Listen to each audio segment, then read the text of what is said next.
Di sebuah kota di Meksiko, kesenjangan sosial antara si kaya dan si miskin sangatlah terasa.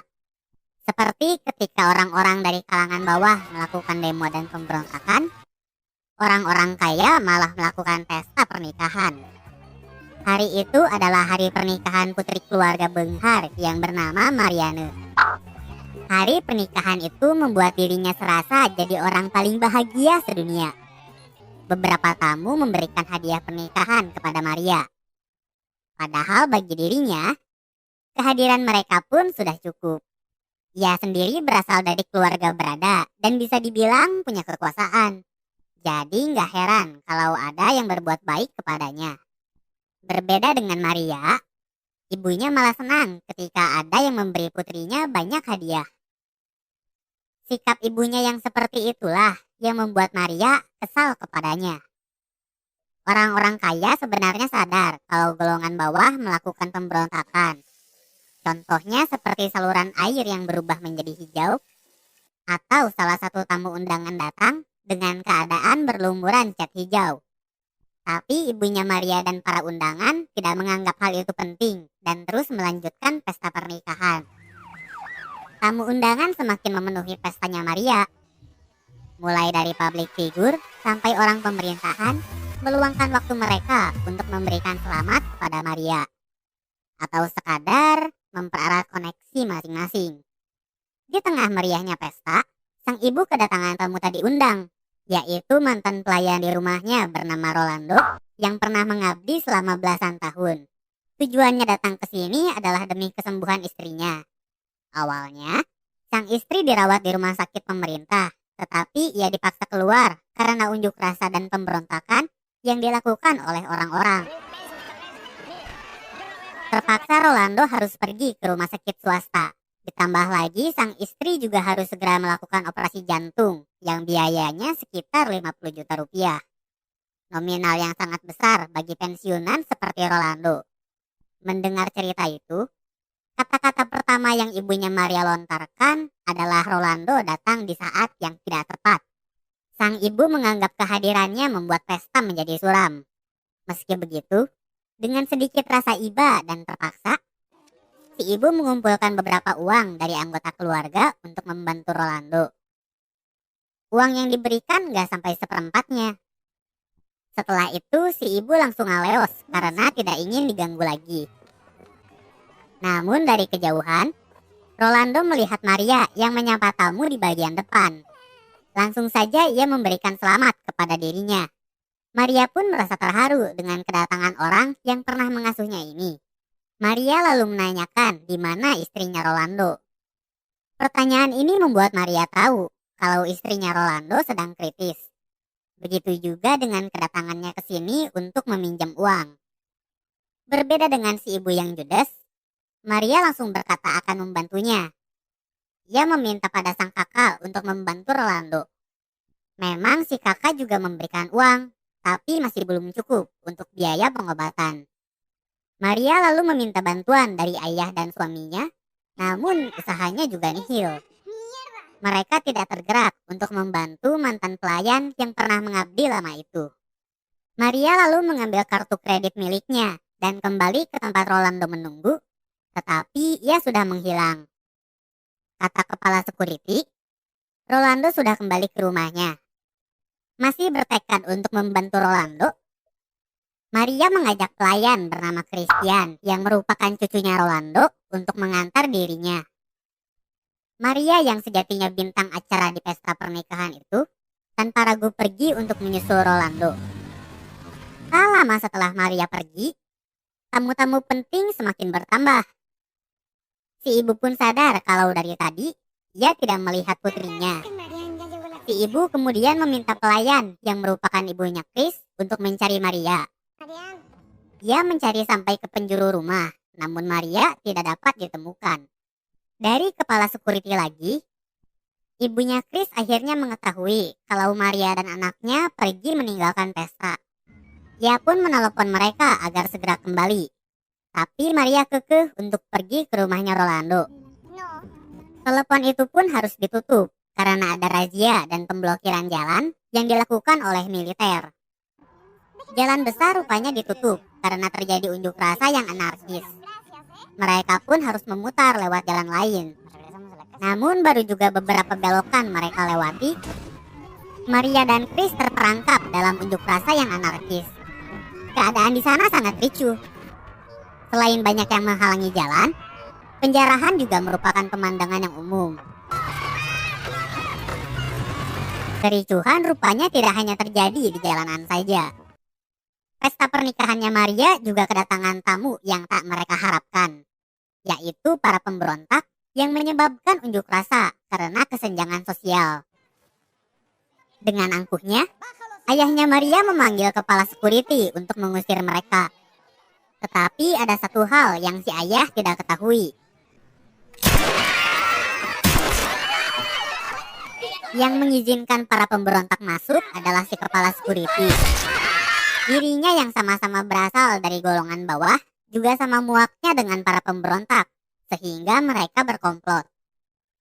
Orang-orang kaya dibuat tak berdaya. Semua barang mereka diambil oleh para pemberontak dan para pelayan. Ibunya Maria pun menjadi korban atas insiden ini. Kembali pada Maria dan Chris, setelah melewati neraka unjuk rasa, mereka tiba di rumahnya Rolando. Maria segera mendatangi istrinya Rolando dan berjanji untuk membantu dirinya untuk segera pergi ke rumah sakit. Namun keadaan di luar berkata lain. Situasi yang semakin ricuh membuat mereka terjebak. Ditambah lagi alat komunikasi juga tidak berfungsi, sehingga Maria tidak bisa menelepon rumahnya. Malam itu Maria habiskan dengan diiringi teriakan para pemberontak.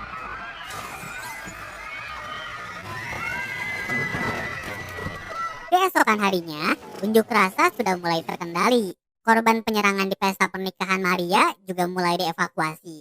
Maria sendiri sedang bersiap-siap pulang ke rumahnya. Chris kemudian memeriksa suasana di luar, dan memang sudah tidak ada pemberontak yang berkeliling.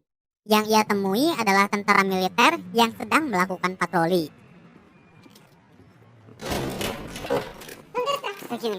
Para tentara berkata akan mengantar Maria pulang. Namun ada hal yang aneh, yaitu barang bawaan, termasuk anting dan lain-lain, harus diserahkan kepada mereka. Maria juga tidak diantar ke rumah, melainkan ke sebuah camp.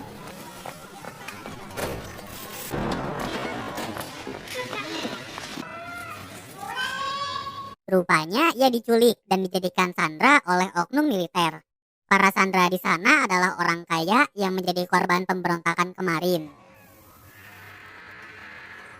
Lantaran Maria tidak kunjung pulang ke rumah, keluarganya Maria juga tidak tinggal diam. Suami dan kakaknya Maria meminta bantuan militer untuk mencari Maria.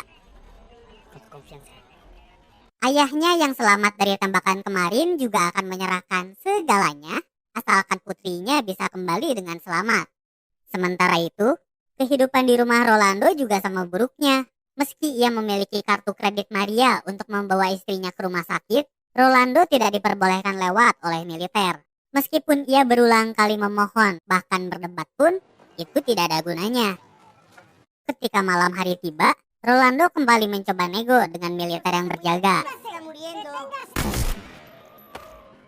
Namun mereka sama sekali tidak ada niatan untuk membantu masyarakat. Rolando tewas pada malam itu. Begitu juga dengan istrinya yang tak kunjung mendapatkan perawatan. Fieles creyentes en nuestro Señor. Kembali ke tempat penculikan, seperti kebanyakan penculik yang budiman, para sandera diberi kesempatan untuk mandi.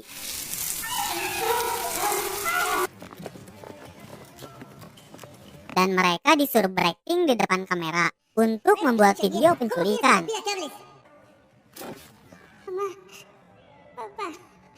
Begitu giliran Maria selesai, penculik langsung menghubungi keluarganya Maria untuk meminta uang tebusan. Mereka juga diancam agar tidak menghubungi siapapun. Namun ketika keluarganya Maria diperlihatkan suasana di tempat penculikan yang sangatlah barbar,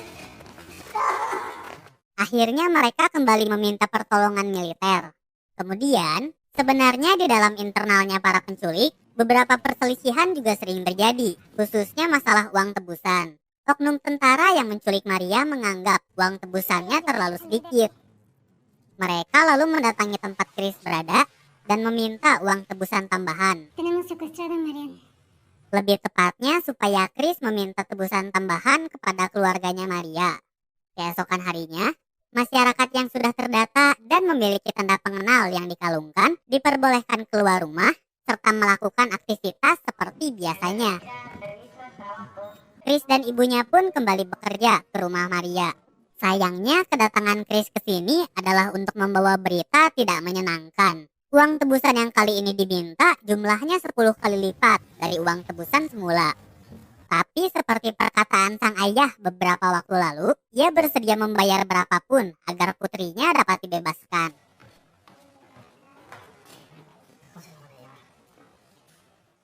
Berhubung penjagaan di jalan sangatlah ketat, mereka harus cerdik dalam menyembunyikan uang tebusan, yaitu disembunyikan di dalam tempat yang tidak mungkin dikodok oleh para penjaga. Setelah tiba di rumah, para penculik kembali mendatangi mereka untuk mengambil uang tebusan. Segepok, 2 gepok, mereka masukkan ke dalam kantung plastik. Namun Maria yang dijadikan jaminan masih belum muncul. Tanpa ada perasaan berdosa, para penculik malah meminta uang tebusan lagi, bahkan hingga 10 kali lipat. Yang asalnya 50 juta jadi 50 miliar. Kan liar. Chris dan ibunya yang dititipkan uang tebusan kembali ke rumahnya Maria untuk meminta uang tebusan lagi. Sayangnya bagi keluarga Maria sendiri, uang tebusan kemarin bukanlah jumlah yang sedikit. Sekarang karena uang tebusan sudah hilang dan Maria belum kembali, Chris serta ibunya diadukan kepada militer atas penculikan Maria. Kemiliteran lalu menangkap ibunya Chris dan juga 2 oknum tentara yang menculik Maria.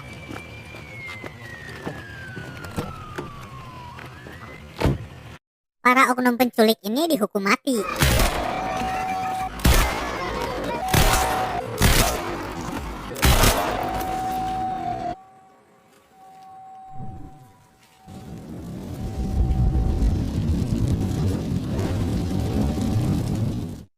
Sedangkan Maria akhirnya dikeluarkan dari tempat penculikan. Film pun ditutup dengan Maria yang diantar oleh para tentara. Ending yang heula. Kenapa Maria dibawa ke rumahnya Rolando?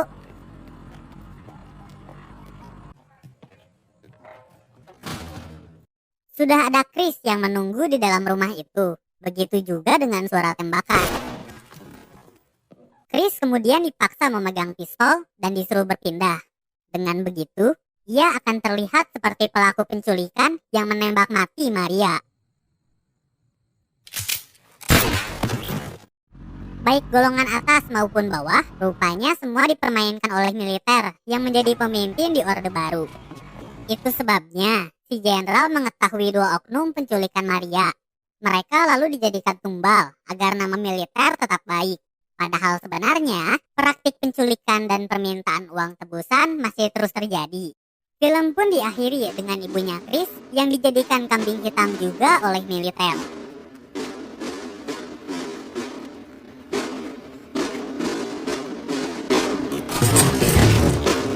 Tamat, ending yang pencitraan. Film ini sih ya kalau buat Otong jadi pengingat bagi kalangan atas supaya nggak semena-mena. Karena kalau rakyat bertindak semuanya bisa terjadi. Tapi rakyat juga harus waspada, jangan sampai ditunggangi oleh pihak lain. Ingat, kejahatan bukan terjadi karena ada kesempatan, tetapi juga ada duitnya. Sekian alur cerita film New Order yang bisa Otong ceritakan. Jika ada saran, rekomendasi film, atau kritik sekalipun, bolehlah dilampiaskan di kolom komen. Terima kasih sudah menonton, semoga kalian selalu santuy. Otong undur diri dan jangan lupa subrek